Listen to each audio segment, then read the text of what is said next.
Entre-temps, je vais en profiter pour présenter la deuxième session, qui est mettre à profit l'expérience de la diaspora pour le développement économique et social. Cette session qui est tout aussi essentielle et qui porte cette fois sur les initiatives concrètes menées par la diaspora et leur impact direct sur le développement économique et social des pays d'origine.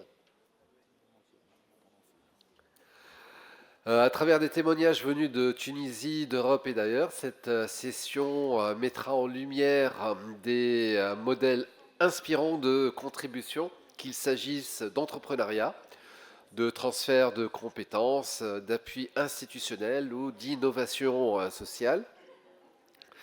Les discussions vont permettre d'identifier certainement les stratégies d'engagement efficaces, mais aussi d'explorer les leviers de collaboration entre les gouvernements et leur diaspora afin de renforcer et pérenniser cet impact à long terme. Voilà, donc j'invite les participants. Pour la modération, cette session sera modérée par monsieur Daniele Panzeri, donc, qui est coordinateur principal du soutien au programme et de la liaison au sein de l'unité migration et développement de l'OIM en Italie. Je vous laisse présenter les panélistes ou je le fais? Ok, très bien. Très bien. Donc voilà, écoutez, bonne discussion et j'espère que cette session va permettre d'illustrer comment l'expertise, l'expérience et l'engagement de la diaspora peuvent transformer les trajectoires de développement. Messieurs, dames, à vous la parole. Thank you very much. Good morning to everyone and welcome again for this last session before the lunch. I think it's a very interesting discussion that is going on, and now we will continue unpacking some of the issues that have been discussed so far. So thank you very much also to the host, and we are in this beautiful building, and thank you very much to all the organizers who I think have been doing a great job in having all of us here today.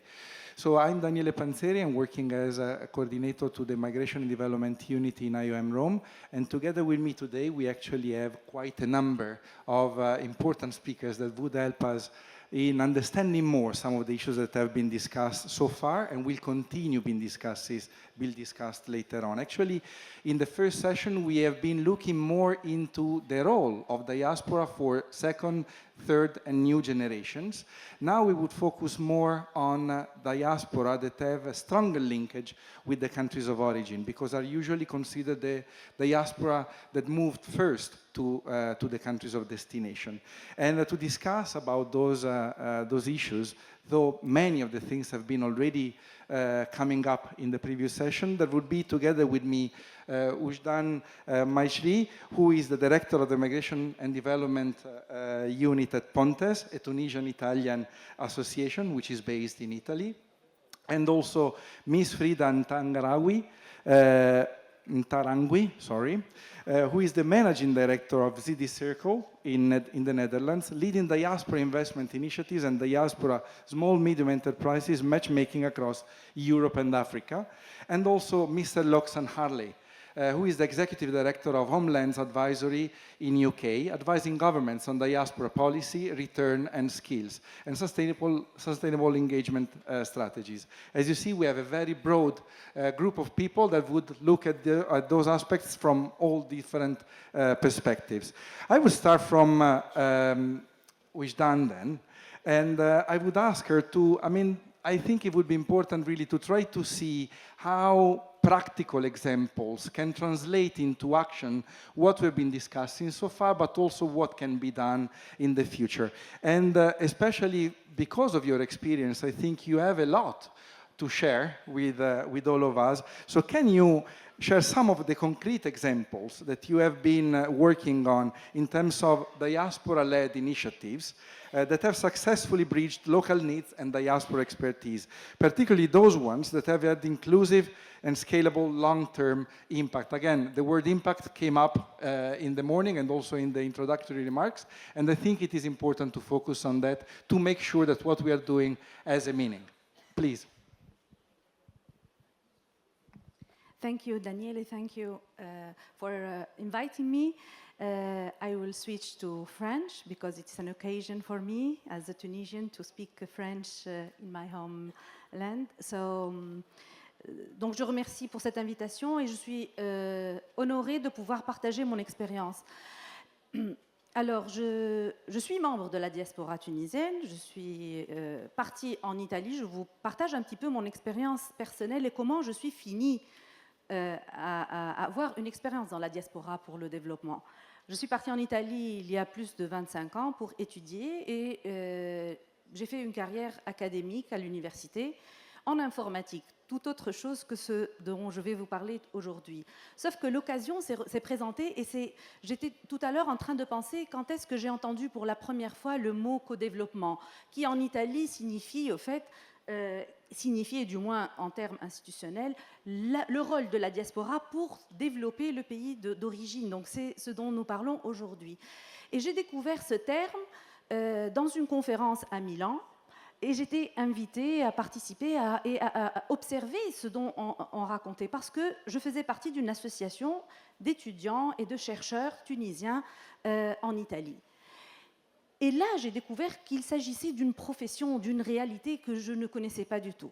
Et après, il y a eu la réalité en Tunisie de la transformation et de la révolution de 2011 qui a permis d'ouvrir un espace de collaboration avec les institutions tunisiennes et un nouvel espace de développement où le terme développement a commencé à émerger.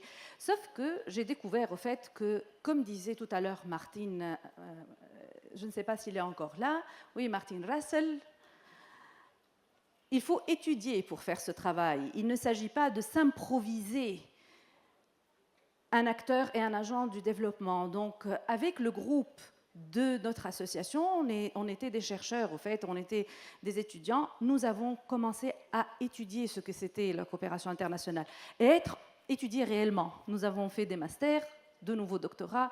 Certains ont étudié, ont fait des cours plus courts, mais on a très bien compris qu'il ne s'agissait pas de nous improviser acteurs du développement. Parce que tout d'abord, il faut comprendre qu'est-ce que le développement, que veut développer mon pays d'origine, comment mon pays où j'habite est impliqué dans ce genre de coopération, est-ce qu'il est prêt à coopérer? Et j'ai eu la chance avec l'Italie de me retrouver dans un pays qui investit sur la diaspora et le développement. Donc en termes concrets, là je partirai justement sur le fait que les organisations de la diaspora, c'est de cela que je parlerai aujourd'hui de part de mon expérience, les organisations de la diaspora et les membres de la diaspora en tant que citoyens veulent et désirent et expriment tout le temps leur volonté de pouvoir développer et participer. Mais la question réelle, c'est comment peut-on aider notre pays d'origine en termes de développement? Ça, c'est la question clé autour de laquelle au fait, la proposition et l'expérience que je voudrais partager avec vous, avec les exemples réels, c'est que durant les 10 dernières années, j'ai participé personnellement, ou notre organisation a participé à plusieurs programmes de développement en collaboration directe avec les institutions tunisiennes, en Italie et en Tunisie. Les discours que nous avons entendus ce matin s'inscrivent réellement dans cette lignée. Nous avons trouvé énormément d'ouverture de la part des différentes institutions. Ce n'est pas facile de travailler entre la société civile et les institutions, mais ça a été possible. Ça, c'est une porte d'entrée très importante parce qu'il ne s'agit pas d'aller vers le développement sans passer par les acteurs premiers du développement, qui sont les institutions de ce pays, de notre pays. Donc, c'est à partir de ce type de collaboration, comprendre les besoins, qu'on peut construire. Et donc, ne pas passer et ne pas travailler avec les institutions, c'est tout d'abord une des démarches qui ne porte pas à réellement construire. Je partage quelques expériences réelles. Le projet Comact, qui était financé par l'Union européenne, nous a porté à essayer d'identifier, au fait, quelles sont les lacunes des associations de la diaspora par rapport à leurs compétences. Donc, il s'est agi de développer des actions d'apprentissage. En d'autres termes, nous nous sommes retrouvés, des associations de la diaspora, à discuter entre nous ce qui nous manquait en termes de capacity building. Et là, après coup, cette communauté d'action, parce que nous voulions agir, mais nous n'avions pas les outils pour agir, qui savaient quelque chose à partager avec les autres. Ça a permis aussi de se comparer, de ne pas être obligé de se sentir moindre ou plus, mais de comprendre que certains pouvaient enseigner aux autres ce que signifiait le développement et la coopération au développement. Qu'est-ce que ça veut dire d'écrire un projet, de demander des fonds? Qu'est-ce que ça veut dire de collaborer avec une institution réellement dans le concret? Qu'est-ce que ça veut dire maintenir tous les jours des relations avec une organisation internationale pour pouvoir bâtir ensemble? Mais surtout comprendre en quoi nous, on peut contribuer. Parce qu'au départ, ce n'était pas clair ce que nous pouvions faire. Et c'est en se comparant aux autres et c'est en cherchant en soi ce qu'on a comme compétences. Par exemple, moi, je parle énormément, donc on m'envoie toujours pour discuter et parce que je parle bien. Ceux qui savent écrire, nous avons des psychologues avec nous, ils travaillent avec les bénéficiaires finaux. On ne s'improvise pas à faire ce genre de travail. Chacun d'entre nous a quelque chose à mettre sur la table et la partie la plus compliquée a été de comprendre justement chacun d'entre nous qu'est-ce qu'il peut mettre sur la table. Ça, et de faire reconnaître aux autres ce qu'ils peuvent, en quoi ils peuvent être utiles. Parce que ce n'est pas dit, parce que moi je parle bien, que vous êtes là en train de m'écouter, de m'entendre, ou que vous le vouliez. Donc il s'agit de quelque chose entre les deux. C'est un accord. La diaspora, elle est utile ou pas? Moi, je peux être utile avec ça, c'est ce que j'offre, et c'est là où la demande et l'offre en termes de ce que connaît la diaspora, ce qu'a comme perspective la diaspora peut être utile. Donc, qu'est-ce qu'on a mis, par exemple, dans notre groupe ou avec les organisations avec lesquelles nous avons travaillé en partenariat? Des dizaines d'associations en Tunisie, plusieurs ministères, plusieurs institutions. Donc, un autre projet sur l'étude de marché de la diaspora en tant que clientèle pour les produits tunisiens, les produits artisanaux. Donc, l'idée de l'exportation vers l'Europe de produits tunisiens. Qu'est-ce que la spécificité de ce marché? On parle de business, on parle d'entrepreneuriat. L'action de la diaspora dans ce cadre-là et de notre association en particulier, ça a été un projet appuyé par le ministère de la coopération internationale italienne. Ça nous a permis de mettre en place une ébauche d'un manuel pour aider les jeunes entrepreneurs et les artisans en Tunisie à comprendre ce qu'attend le marché de la diaspora. On parle d'argent, de business. Il ne s'agit pas seulement d'aspects culturels, donc d'instruments réels. Qu'est-ce qu'on peut créer comme instrument réel pour supporter, par exemple, le marketing nostalgique ou encore d'introduire à travers un autre projet Indimage la diaspora dans le marché des petites entreprises. Donc, qu'est-ce que je veux dire là? Il y a des projets de coopération internationale qui sont déjà établis. Où s'inscrit la diaspora? Elle va s'inscrire pour ajouter un petit élément qui peut parfois être essentiel pour connaître les autres marchés, pour connaître les autres opportunités, pour comprendre les mécanismes, mais pas seulement en termes d'opportunités, par exemple pour vendre les produits tunisiens en Italie, mais il s'agit de comprendre quels sont les obstacles qui ne permettent pas d'entrer. Quelles sont les réalités qui bloquent ce genre de développement? Parce que les bonnes intentions, on les partage tous, mais la connaissance réelle des rouages, parfois, c'est un élément en plus qui peut être identifié à travers ce type de passage d'expertise, ce type de partage d'expérience. Et finalement, je dirais qu'un autre projet, c'est un projet dans lequel nous avons également collaboré avec l'OIM par rapport aux jeunes migrants qui partent en Italie, tunisiens, des mineurs non accompagnés, avec de grandes difficultés d'inclusion socio-économique. Donc la diaspora, elle permet, comme je vous disais, le développement en Tunisie, mais également l'idée de travailler avec les communautés dans le pays d'accueil. Et dans ce cadre-là, ça a été très important pour nous, par exemple, durant le projet, de collaborer avec les institutions tunisiennes, en particulier le ministère des Affaires sociales et les centres de défense et d'intégration des jeunes en Tunisie, les C10, pour pouvoir comprendre quels sont les besoins de ces jeunes qui partent et que nous nous retrouvons en Italie avec les institutions italiennes. Ça aussi, ce type d'approche, mais clairement, il faut avoir les experts de la diaspora, il faut comprendre quelle typologie de travail, de médiation entre les outils, entre les institutions que nous pouvons mettre en place en collaboration avec les autres. Clairement, nous avons compris en tant qu'organisation de la diaspora que tout seul, on ne pouvait rien faire. Mais c'est en travaillant justement avec les institutions de nos pays, avec les organisations de notre pays, mais également de l'autre côté, donc d'origine et du pays d'accueil, c'est tout un lien. C'est comme si on était un anneau au milieu. Un anneau au milieu des deux réalités qui permettrait, sans connaître parfaitement l'un ou l'autre, de porter les éléments manquants. Et l'idée, c'est que si nous sommes reconnus en tant que tels par les deux parties de l'anneau, ça pourrait vraiment bénéficier en termes pratiques à résoudre des problèmes réels et pragmatiques. Si. Thank you very much. Thank you very much, Yuzdan. Actually, you mentioned important points, and maybe then I'll go for a follow-up question later on so that we can try to unpack some of those points that you raised, like the importance to AGIR, the agency of migrants and diaspora, but also partnerships, and the role of barriers and understanding what those barriers are and how we can overcome them. And again, I would continue trying to collect some other interesting stories, some other opportunities that can inspire also others to replicate what has been working according to the experience that you did, for instance, in this case, Frida. If you can share with us some of the examples of your projects that you think worked particularly well, and how was that possible? Thank you very much. I'm very excited to be here. Thank you for organizing this important session. At ZD Circle, we focus on the diaspora engagement aspects on entrepreneurship and investments as an agent, as a diaspora agent of economic development. As I think Martin and the rest mentioned, diaspora engagement is huge.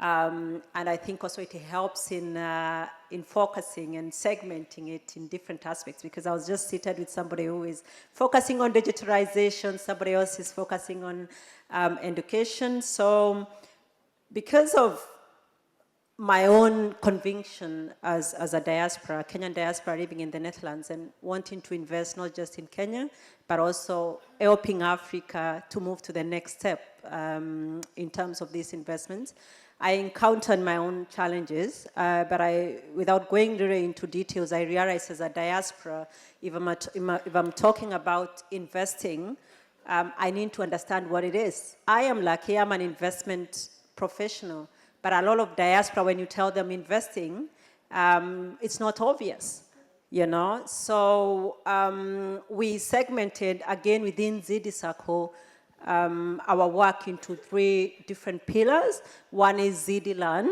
where we educate the diaspora on how to start doing investments, and in particular angel investments, because we're talking about startups, entrepreneurship, SMEs. We started having programs that empower them to become better investors. Of course, they already said stories about how much money they lost, sending money home and, I don't know, buying a house and doing whatever.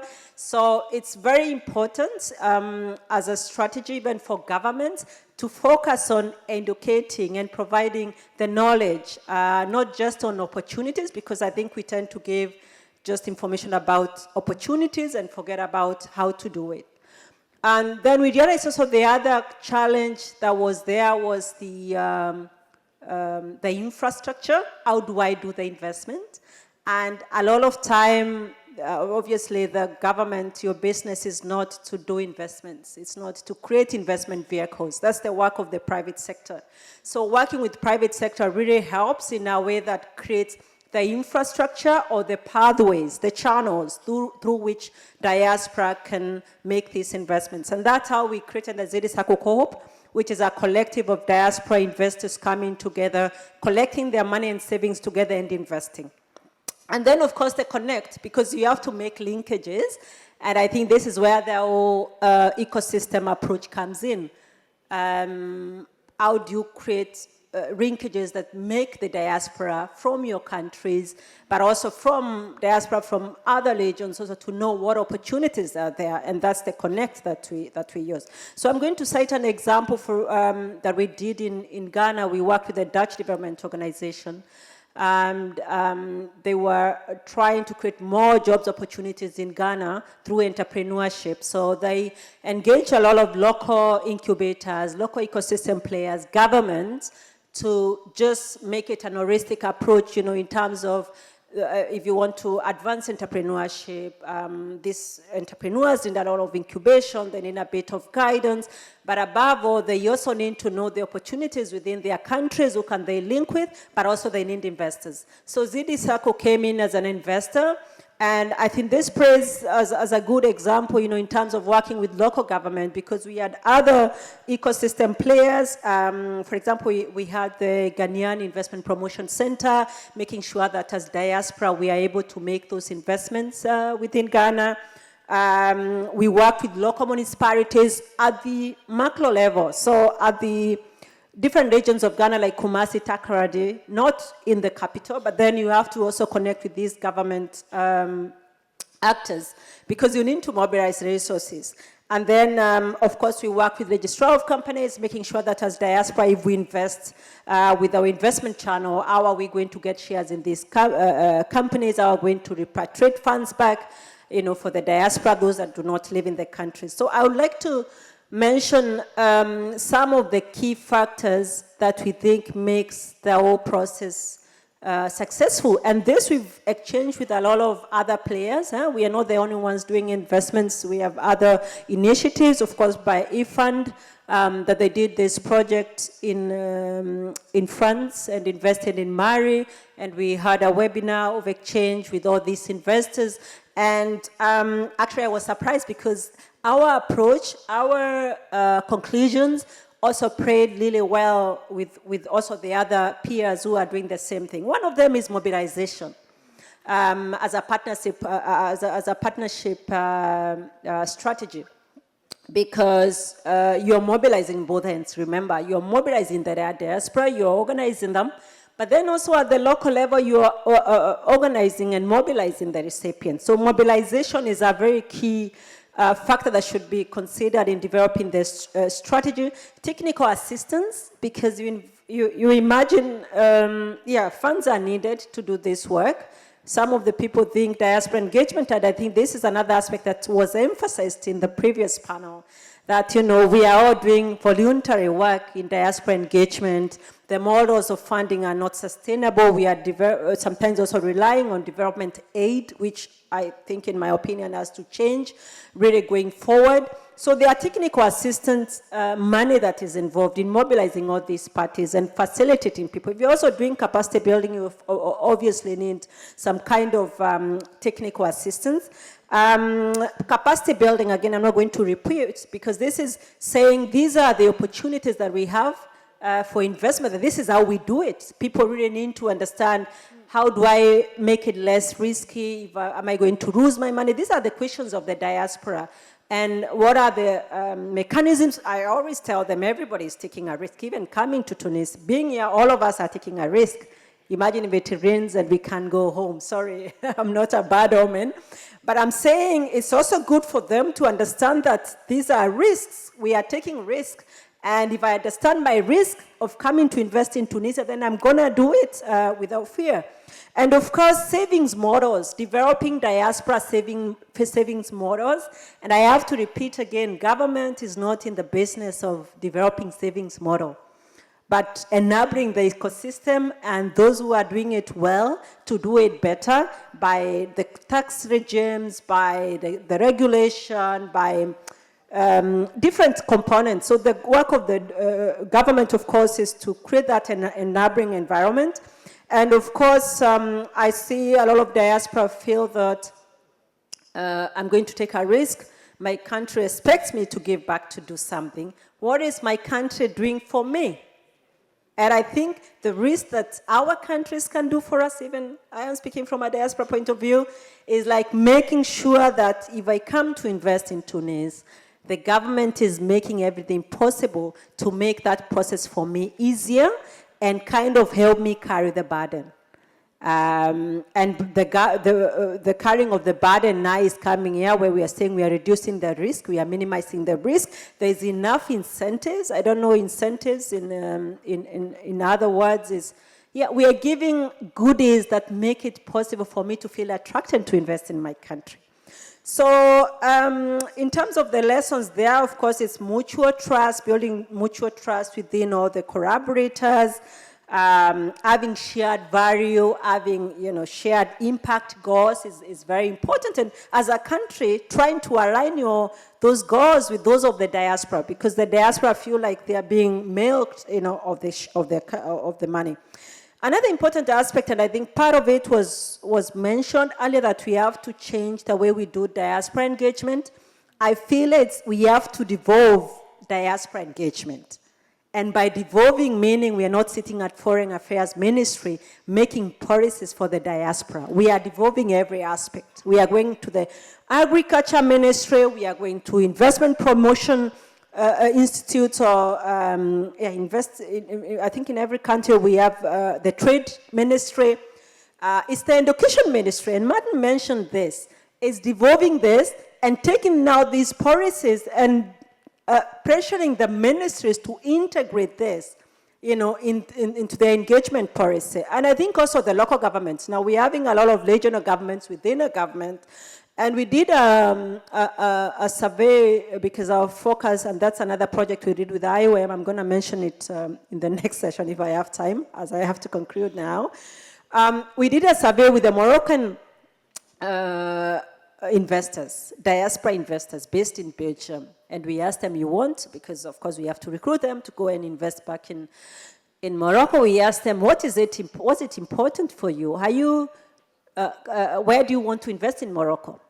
And based on the generation, that first, second, third generation, and Stella mentioned this, that we really need to understand our diaspora. Some of them say that they want to invest in their locality. So if I came from Marrakesh, I will go and invest in Marrakesh. But we also want another category that said, I don't care where I invest within Morocco, I can go anywhere. And others said, actually, I want to invest in Africa. What stops me from going to Tunis? And I promise you, if we have a program and we say we're coming to invest, you're looking for diaspora to invest in Tunis, it's not just Tunis diaspora. Other people are looking on. Actually, the African diaspora is looking on at the opportunities in every African country, especially if I was born in Europe. I've never lived in Kenya, for example. Of course, I have allegiance to Kenya, but also I'm looking at Africa as a pathway for my investment. So it's going to do that. And just some tips, developing public-private partnerships with the diaspora. Again, the diaspora have to be there, because I've seen meetings, we are discussing the diaspora and they are not on the table. At whatever level, we have to create these partnerships with them, build confidence, and other mechanisms like co-financing. So why don't you invite the diaspora and tell them, invest in SMEs, but we're going to invest, say, 50%, and you bring the other 50%, we're going in it together. Okay, that's one aspect. And of course, I can go on and on, but I think in my next session, thank you. This is music in my ears. Thank you very much, Frida. Actually, that's actually what happens when you start unpacking. There are so many things that you can discover, that you can try to focus, that you can focus on. But actually, one of the things that I really enjoyed it was also that while before Wijdan mentioned that diaspora cannot do everything, at some point you also mentioned that governments can do everything. So it's again the issue of the partnership that is important, how that comes up in order to make sure that all can play their part and join hands in order to succeed. And again, we try to continue the discussion, and it has been mentioned also this morning by the government of the Bank of Tunis, but also by the ambassador of Colombia, how the diaspora is an important human capital, and how this can be translated into financial capital or a capital for development in a way. How it is possible for diaspora to translate their skills, to transfer their skills, their capacities, all the experiences they have into the development opportunities for the countries of origin. Thank you very much. Well, there's a few PhDs in that question, I think. But I'll start by trying to emphasize the modern reality of diaspora return or diaspora human capital transfer. Because we often think of it as this linear process in which, let's say, a Tunisian leaves their country, moves to Europe, and then that capital is lost. And eventually, perhaps it comes back. But I think that overlooks the modern reality, which is that it's a lot more of a dynamic and fluid process than that. So you may have a diaspora member who moves abroad, brings their capitals, you know, their networks, their expertise and so on from their country of origin, and then they perhaps move to another country, you know, they've brought that capital there. They then complement that with various other things that they learn there, people that they meet. They may stay there and they may do side projects back home, come back now and again. They may return for a few years and then go back to wherever they were living before. And so if I could summarize in one word the modern reality of diaspora return or diaspora human capital transfer, it's probably Ahmed, who was in the last panel, you know, is working between France and Tunisia, going between the two. And the thing about diaspora talent as well is that it's different from home talent. You've just got to imagine a diaspora member who left Tunisia, studied in France, works for Microsoft in Germany. That is talent that can be incredibly powerful back in Tunisia. And the magic happens when, you know, you bring diaspora talent and you bring home talent together, and there's that cross-fertilization of ideas. So that's in some ways the why about all of this, but how do you actually do it? How do you actually encourage that human capital transfer, that diaspora return? So at the high level, you need that match. You need the match between the diaspora members' own interests in returning. You need the match between that and what the country needs. And you need to also build in that sense of belonging, affinity, sense of being appreciated, the sense that the country is on the right path. That will make diaspora want to return. And those things, you know, when we talk about the diaspora interest, this can mean different things to different people. This can mean a diaspora member, perhaps, who is more advanced in life, giving them opportunities to give back to their community or origin. It could be giving younger members of the diaspora that sense of adventure by coming back and reconnecting with their roots. So I think your question was also about policies and policy frameworks. So what can we actually do to make this happen? So I think government has an important role to play in the building blocks of all of this, of diaspora engagement. So making it easy, practically, financially, and so on, for diaspora to come back and leave and come back and leave. So inclusive dual citizenship is an obvious one. And I believe that's a settled question in Tunisia. You can have dual citizenship. The other thing is making it easy for financial capital to flow in and out, which I think is a bit more complicated in Tunisia. So you need to enable diaspora to bring money in and also bring money back out. If you stop people from taking money out, then you discourage people from bringing money in the first place. So you lose that opportunity. And indeed, when people are living hybrid lives, that's not always facilitated by states. And so states need to put in place those measures to facilitate that. And also there's various forms of tax breaks and other advantages that just make it easier and more advantageous for diaspora to come back. Then on the policy side, yes, there is a role for the diaspora policy or diaspora strategy or what have you to play in signaling that this is a priority for the country and also marrying that potential within the diaspora with the priorities of the country, sectoral priorities and so on, whatever's in the development plan, and then to borrow a phrase from Dr. Martin, to diasporize other sectoral policies. So if the priority is agriculture, how is diaspora recognized in agriculture policies? But a lot of the interesting stuff that's going on globally on diaspora return is at the programmatic level. So you have programs of, I'll talk about very briefly, permanent return, temporary return, and virtual return. So permanent return, there are some programs, like Portugal has a program called Programa Regressar, Return Program, which is a comprehensive suite of support, hand-holding, incentives aimed at a kind of mass market of the Portuguese diaspora to try and encourage them to come home with their families, connect, get a job opportunity, start a business, and so on. There's also headhunting firms, recruitment firms that specialize in identifying and recruiting diaspora talent. Then you have temporary return programs. So IOM has done their Connecting Diaspora for Development.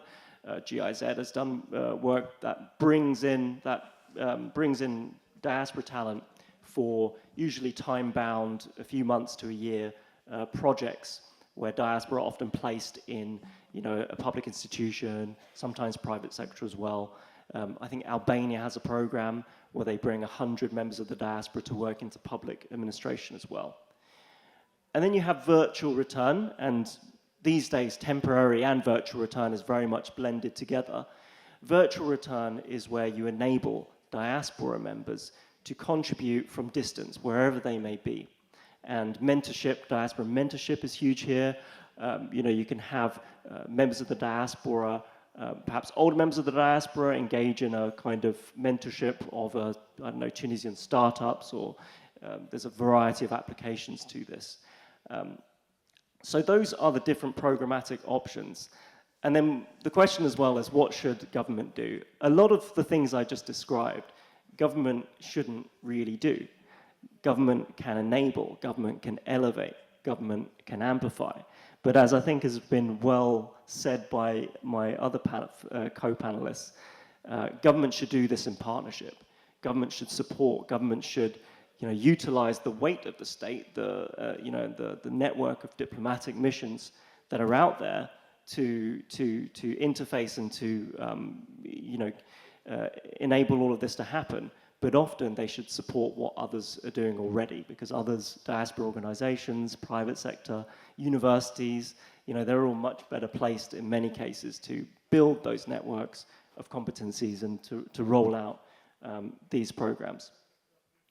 So I'll just end on a thought which comes from my own personal experience. So I'm half Chinese, but I grew up in the UK. And I did my own diaspora return in my 20s when I was about 25. I went back for 3.5 years to live and work in China. And I recall I think it was the governor of the central bank in his opening speech, he talked about, I think he said, for the Tunisians in the diaspora, c'est un devoir de rester connecté ou rester engagé avec la Tunisie. And I think that does speak to that sense of duty that a lot of diasporas around the world have. But I'd also say that for myself, when I was in my mid-20s, it wasn't about a sense of duty to China, a country that I knew through my parents. It was about opportunity for me. And, we say you catch more flies with honey than vinegar. So I think if you reframe it as an opportunity, and, with diaspora, there's no one diaspora. You've got to target different messages at different segments of the diaspora, but especially for the later generations, and perhaps to connect the first panel with this panel, let's reframe this as a really life-changing opportunity to contribute back home, and also lower that threshold, lower the risk, de-risk doing it, so that we can do it. We can maintain our commitments in countries that we've ended up living in, but also contribute in fundamental and ways that can alter the destiny of our homelands. Thank you. Thank you.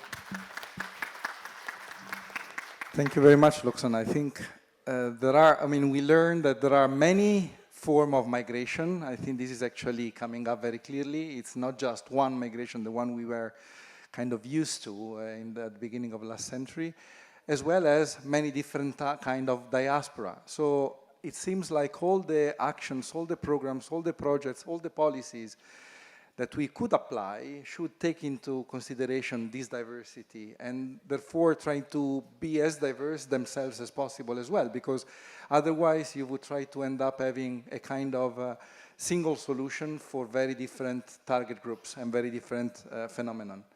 So that, I think, is a very interesting point. I think we have maybe time just for the last round of conclusion remarks, kind of, or maybe the best and important messages that you would like also to share with the audience. And I would like to go back to Wijdan. The main question would be how to translate, again, all that has been done practically, how this can be translated also in policies or can be embedded in programs that would survive the single individual initiatives or projects. Sometimes we're actually very much linked to the project as a formula for implementing our activities and to implement also our policies. How we can go beyond that, how we can try to ensure sustainability for some of the best practices that you mentioned before. Tout juste pour capitaliser sur ce que Frida et Loxane viennent de dire, et je vois exactement la complétude de la pensée vers le rôle de la diaspora en tant qu'acteur réel de développement. Je pense que pour la Tunisie, ce serait important d'inclure la diaspora en tant que, et de reconnaître son rôle en tant qu'acteur de développement. Et cela dans les textes eux-mêmes, dans les procédures eux-mêmes. De ne pas... et de considérer quel type de rôle elle pourrait avoir. Nous voudrions, en tant que diaspora, comprendre ce que la Tunisie attend de nous aussi. Ça, c'est très important. Ce n'est pas ce que nous voudrions donner, mais ce que je disais tout à l'heure. Donc, l'attente de l'autre côté, qu'est-ce qu'elle est? Est-ce que c'est une attente d'un devoir, de give back? Donc, personnellement, j'ai retenu à un certain moment de ma vie, comme une expérience personnelle, de devoir donner à la Tunisie et redonner à la Tunisie quelque chose qu'elle m'a offert. La Tunisie m'a donné une instruction gratuite. Elle m'a rendu ce que je suis pour pouvoir aller travailler à l'étranger. Après 20 ans, j'ai décidé de participer, mais ce n'est pas le cas de tout le monde. Essayez de comprendre ce que peut chacun vraiment donner. Donc merci pour cet aspect-là, c'est très important. Mais aussi comment le faire. Donc je voudrais juste... donc la première chose, c'est la mention de ce que la diaspora pourrait être dans les procédures et dans les lois et dans le regard des institutions et dans le regard de l'État vers la diaspora tunisienne à l'étranger. Et la seconde est beaucoup plus pratique. Pour aider, nous avons besoin d'informations très précises. Pour aider, par exemple, pour l'investissement, aller directement travailler localement, parce que c'est vrai que les personnes avec lesquelles nous travaillons à l'étranger, en Europe et en Italie en particulier, lorsqu'on parle d'investissement et on parle de business, de transfert de capital, ils veulent justement savoir ce qu'il y a comme réel besoin pour avoir ce match. Et le réel besoin n'est pas autre que par exemple, on parle des chaînes de valeur qui sont incomplètes. Où je peux m'insérer économiquement? On parle de transfert de capital. Donc, est-ce que la Tunisie, est-ce que les institutions tunisiennes peuvent nous donner ce type d'informations en tant qu'acteurs qui font la mobilisation de la diaspora, qui cherchent l'engagement de la diaspora, pour comprendre réellement quelles sont les lacunes où un business peut aller travailler, les partenariats possibles, les opportunités réelles d'investissement. Nous ne parlons pas, par exemple, parler de l'agriculture dans une certaine zone qui est florissante ne permet pas de comprendre quels sont les besoins réels en économie. Est-ce qu'ils ont besoin d'une industrie pour les bouteilles, pour mettre l'huile d'olive? Est-ce que je vais aller faire de la compétition à des gens qui ont une histoire lointaine et longue? Non, l'idée c'est de comprendre réellement, de nous faire comprendre à nous qui vivons à l'étranger comment nous pouvons promouvoir notre pays. Et pour pouvoir le promouvoir, nous devons comprendre les aspects économiques. On parle de business, ce n'est pas une histoire de nostalgie et de liens culturels. On est en train de parler de transformer le capital humain en capital financier. Donc, quel est le savoir-faire local qui existe? Quelles sont les typologies de formation qu'il y a? Qu'est-ce qu'il y a comme main-d'œuvre locale? Pas ce qui manque en main-d'œuvre, mais ce qu'il y a en main-d'œuvre. Qu'est-ce qui manque, par exemple, en termes de compétences qui peuvent arriver de l'étranger? Donc, ça peut être aussi une concertation entre la diaspora et les experts de la diaspora, les ingénieurs de la diaspora, les experts en investissement de la diaspora qui en connaissent bien le business ou les marchés à l'étranger pour les ouvrir, mais surtout les réalités locales. Ça nous manque, du moins pour la Tunisie. Je peux affirmer que 10 ans de travail de terrain, c'est vraiment ce besoin-là, connaître bien et d'une manière très fine la réalité locale, ses besoins, parce que le business, c'est un capital que part de la banque de quelqu'un, de la poche de quelqu'un qui a travaillé pour avoir ce capital-là, que ce soit dans une ou l'autre forme d'investissement, ce que vous disiez, ou de contribution, mais qui va localement, dans un espace physique réel. Ça ne vient pas en Tunisie, ça vient dans un espace réel, local. Et à cet aspect-là, je pense, il nous manque pas seulement en Tunisie, mais nous avons vu aussi que c'était un besoin partagé avec beaucoup d'autres réalités du continent africain. Donc voilà, c'est un peu cette pensée. J'espère de pouvoir retrouver ces informations-là avec nos collègues des investissements pour pouvoir promouvoir le retour ou l'arrivée des investisseurs en Tunisie. Merci. Merci. Thank you very much, Wijdan. And now let's go to who is investing actually. And before you mentioned the importance also of how to address the risks. So who should share the risk and how can this be done? If you can give us your key message in few keywords. Thank you very much. The first thing I wanted to say, and I think Mary said it, is that we need to recognize the diaspora as a development partner and as an investor, you know, and move away slightly. Remittances are sweet, they are nice, they are coming in, but we need to move beyond that because that really helps. And I think one of the way to de-risk, I think it starts from the planning, from the beginning, from developing a strategy. I think coming up with a national diaspora investment framework is very, very important in this process. Because if we have no plan, then everything will come in from everywhere. So I think having a strategy that is devolved, again, the key word is devolved, going to key areas. If you want SME development, if you want innovation agendas, if you want academic agendas, you have to include that framework in those sectors or subsectors. I think also offering co-investment incentives in terms of de-risking is very, very important. Tax relief is very important. I don't want to be treated in my own country as a foreign investor. And I think somebody mentioned about dual nationalities and citizenships. Matching funds, making funds available to co-invest with the diaspora. And I think one of the countries that we went to was surprised that there was a guarantee fund for local investors to invest in SMEs and banks. And I said, I'm coming in with investors to invest. Can you offer us a guarantee fund? And they said, no, it's not for the diaspora. But diaspora are nationals of these countries as well. So this needs to be included. Guarantee funds, having the issue of foreign exchange, putting money in a country that you can't get money out, I think all these aspects. But I think above all, diaspora can contribute in diaspora mentorship programs, because we are not just talking about money when we talk about investments. We have knowledge investments, we have cultural investments, we have all sorts of investments. So of course, obviously, as I said, also beginning with involving the diaspora in the policy making as well. In the diaspora engagement policy really helps. Making pilot programs, just test it out, have a program, bring all actors together, just do something small that can have a very big impact in the future. And of course, things like recognizing the diaspora who are doing really great contribution. Thank you very much.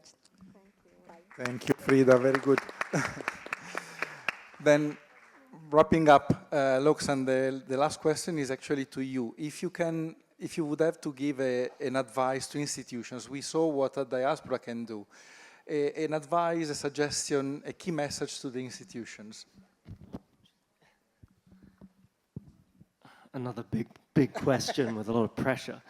I would say that we need to think about the skill set required to really do the business of diaspora engagement successfully. The skill set to do diaspora engagement successfully, it's a bit different from other areas. You know, we talk about often diaspora engagement as a public policy discipline or a subsect of migration. there's a very different skill set required to review a visa application versus, building a network of affluence and influencers, as Dr. Martin Russell often talks about.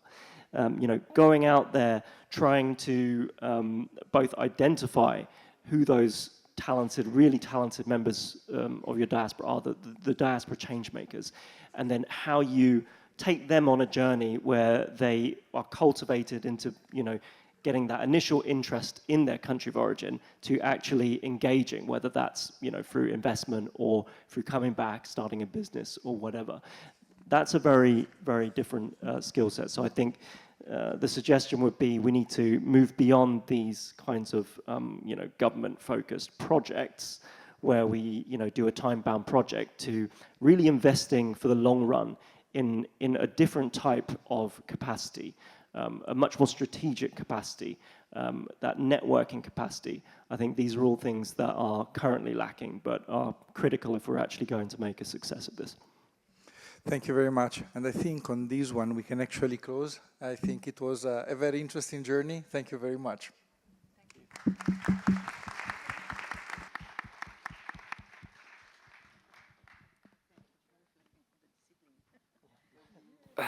Thank you very much. Merci beaucoup pour cette session qui était vraiment très intéressante.